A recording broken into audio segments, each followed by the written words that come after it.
Après plus de 10 ans à barouder aux quatre coins du monde, des marais célèbres des Hauts-de-France aux plaines montagniennes, en passant par Barbès, Rochechouart, il a déniché les spécimens les plus étonnants, des tubercules étranges, des cucurbitacées délirantes, et bien d'autres bizarreries. Après avoir affronté mille et un dangers, il a décidé de prendre sa retraite. Il est plus motivé que jamais à partager avec vous sa passion. Alors êtes-vous prêt à vous lancer avec nous dans cette aventure? Let's go.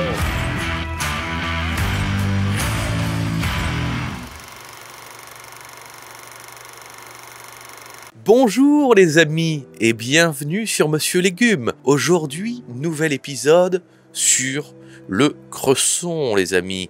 Est-ce qu'on dit cresson ou cresson? Alors, à l'heure actuelle, on aurait tendance à dire cresson. Mais le cresson, le mot cresson, est le mot le plus ancien pour le désigner. La culture est très récente. On le connaissait surtout le cresson à l'état sauvage. On dit qu'il est originaire d'Asie occidentale et qu'il aurait transité jusqu'à l'Europe par les anciennes voies commerciales européennes, et notamment grâce aux Romains. La légende dit que les Romains, dès qu'ils partaient en guerre, ils prenaient des sacs de graines de cresson pour les semer dans les cours d'eau et les fontaines, afin d'avoir tout le temps cette ressource à portée de main pendant les grandes batailles, les amis. C'est très récent, la culture formelle dans des bassins du cresson. Et c'est notamment grâce à Napoléon qu'il arrive en France. Il était en Allemagne après la guerre et tout, et il voit des étendues de verdure comme ça, des bassins de cresson. Il a vu ça en plein mois de décembre. Il s'est dit, c'est quand même incroyable autant de verdure au mois de décembre comme ça. Alors il s'est dit, on va, nous aussi, les petits Frenchies, cultiver le cresson. Les Romains lui prêtaient des vertus contre la calvitie notamment.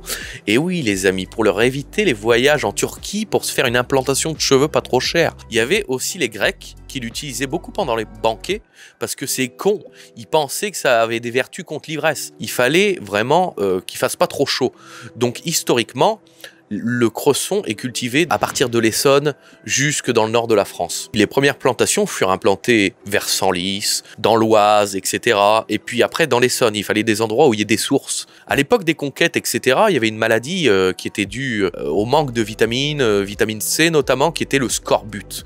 Et parce qu'en fait, il fallait une alimentation riche et variée afin de ne pas tomber malade. Et les Anglais l'avaient bien compris. Et du coup, ils avaient des agrumes contre le problème de manque de vitamine C en gros. Et notamment James Cook, il a pu faire de nombreux voyages. On dit qu'il a fait 3 fois le tour du monde, tu te rends compte quand même. Notamment parce qu'il avait intégré beaucoup d'agrumes dans son régime alimentaire. Et on dit aussi qu'il avait intégré le cresson sur les bateaux pour permettre d'avoir une alimentation riche et variée les amis. Et c'est notamment comme ça qu'on retrouve au tout début dans les menus de Thanksgiving le cresson. Alors c'est très beau, une cressonnière. C'est pourquoi au début du XXe siècle, notamment, sur les cartes postales, il y avait beaucoup de décors de cressonnières parce que c'était super beau. Si tu voulais faire succomber le Kevin ou la Magali, tu lui envoyais une belle carte postale avec une belle cressonnière et forcément elle chavirait la gourgandine. Donc l'instant jardin les amis, l'instant cette fois pas main dans la terre mais main dans l'eau, parce que le cresson est une plante semi-aquatique, c'est-à-dire que les tiges poussent dans l'eau et les feuilles vers le soleil. Tu la trouves aussi de manière sauvage. D'ailleurs, la culture a été longtemps dans les cours d'eau ou dans les fontaines. Le problème, c'est que la qualité de l'eau, tu peux pas bien la contrôler. Il y a souvent des parasites, des bactéries, etc.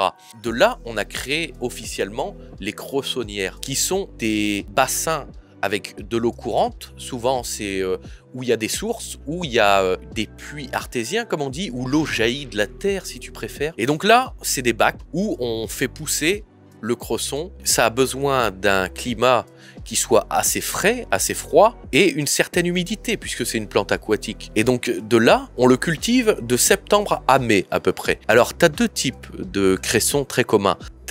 On te met une photo tout de suite, le halénois, avec petites feuilles, donc il est très bien cru et en salade celui-là, mais tu as aussi le cresson des fontaines qui est entre guillemets le plus rustique, le plus commun, le plus robuste. Il se développe très bien, il a des feuilles plus grosses, des tiges plus grosses, et c'est bien par exemple dans les soupes celui-là. La culture du cresson n'a pas beaucoup évolué en un demi-siècle, il faut tout le temps des bottes, un couteau et des liens pour former la botte. Alors, il faut savoir que la capitale mondiale du cresson se trouve en France, les amis, et notamment Méréville, qui est appelée capitale mondiale du cresson. Pourquoi l'Essonne? Parce que c'est formidable, il y a énormément de sources, il y a des bassins partout de cresson, mais t'as compris, comme ça pousse dans l'eau, c'est très fragile, etc. Ça s'abîme très vite, il faut la consommer dans les 24-48 heures. Ça coûte cher. Le cresson, enfin ça coûte cher, tout est relatif, c'est pas le prix d'un iPhone non plus. Ça coûte assez cher parce que il faut payer le monsieur ou la madame qui a récolté et qui a mis son savoir-faire pour la culture du cresson, l'ami. Et ça, c'est important de le valoriser. L'instant, se sentir bien dans son corps avec les bienfaits du cresson. C'est riche en antioxydants qui permettent de prévenir notamment certains cancers du système digestif. On lui prête aussi des vertus contre le cancer du poumon, les amis. C'est riche en vitamine B9, c'est riche en calcium et riche en potassium contre les coups de mou et notamment l'hiver quand ton système immunitaire est tout fragilou. Alors forcément, plus tu le manges cru, plus tu gardes ses qualités nutritionnelles. L'une des vitamines ultra présentes dans le cresson, c'est notamment la vitamine C, ce qui permet d'éviter le scorbut. Attention l'ami Peggy 18, j'attire ton attention sur le fait de ne pas prélever le cresson dans la nature. En plus, il faut soutenir les cressonnières officielles parce qu'elles sont sur le déclin. C'est un métier qui disparaît. Je te dis, dans les années 30, tu avais à peu près 80 cressonnières dans l'Essonne et maintenant, tu en as moins de 30, tu vois. Tout de suite, les amis, alors on est au cœur de l'hiver. On est dans une période où on mange quoi? Des soupes. Je te propose une recette simple, efficace, d'une petite soupe de cresson, les amis. Alors tout de suite, la soupe simple, facile et pas chère, la soupe de cresson, les amis, et rien de mieux pour l'hiver. Ça parfume jusqu'au trognon, ça fait du bien partout, qu'elle passe dans les boyaux, ça tient au corps, ça vous fait même des gentillesses dans la tête. Alors il existe plein de manières différentes de la faire. D'ailleurs, entre soupe, velouté, on choisit ce qu'on veut. Nous, aujourd'hui, on va faire un peu d'hybride, avec quelques petits twists, tu vas voir, c'est vachement sympa. Alors, il te faut une échalote, une botte de cresson bien fraîche, bien verte, tu vois, un peu comme celle-ci, sachant que, fais très attention, l'ami, tu peux la conserver ultra fraîche qu'entre 24 et 48 heures. Le mieux, c'est de l'utiliser le plus vite possible. Et aussi, pour donner un petit peu de structure à cette soupe, des pommes de terre. Donc tout de suite les amis, on passe à la préparation des ingrédients. C'est parti.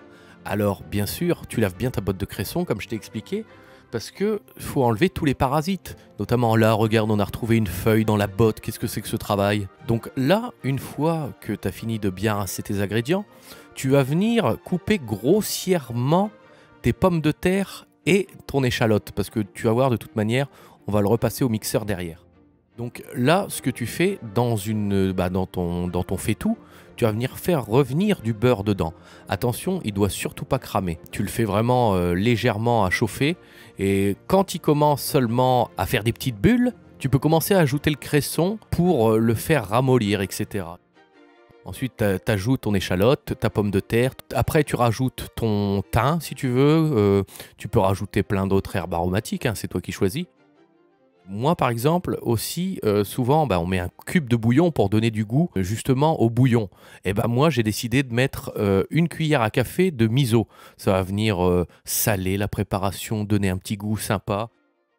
Ensuite, ce qui prend du temps à cuire, là, ça va être tes pommes de terre. Donc là, t'es tranquille, tu peux aller faire un câlin à ton Kevin ou ta Magali, tu peux aller faire un tiercé, tu peux boire l'apéro, tu fais ce que tu veux, mais il va falloir du temps pour cuire tes patates. Le truc, c'est que quand tes pommes de terre seront cuites, tu vas pouvoir les écraser tranquillement avec une cuillère à bois.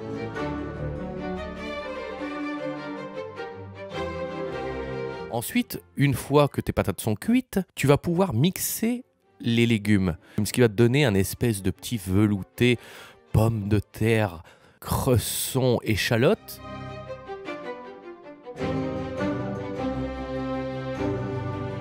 Ensuite, si tu veux que ça soit plus ou moins épais, tu rajoutes plus ou moins ton bouillon à la préparation, l'ami.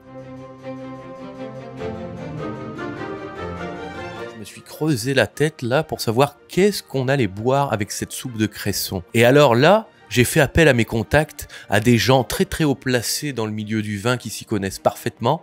J'ai nommé des sommeliers du Bourgandie, les amis. Et qu'est-ce qu'elle m'a dit quand je lui ai présenté ce projet de la soupe de cresson? Ouvrez les guillemets. C'est un peu compliqué en vrai, parce qu'il faut un truc frais, mais en même temps avec du gras pour tenir à la soupe. Un vin un peu fruité, je pense, 3 petits points. Mais sec aussi. Et ma proposition est la prochaine. Elle propose un Roussanne du Rhône. Tout de suite, les amis, j'appelle Jean-Michel Lesbire à la cuisine. Viens ici, Jean-Michel. Je t'ai concocté une jolie soupe de cresson aujourd'hui. Comment elle te semble, cette soupe, Jean-Michel? Liquide. Super.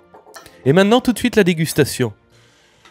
C'est excellent. On peut même rajouter un peu de fromage râpé par-dessus la soupe. Faire des petits croûtons aussi pour déguster avec, c'est très très bon.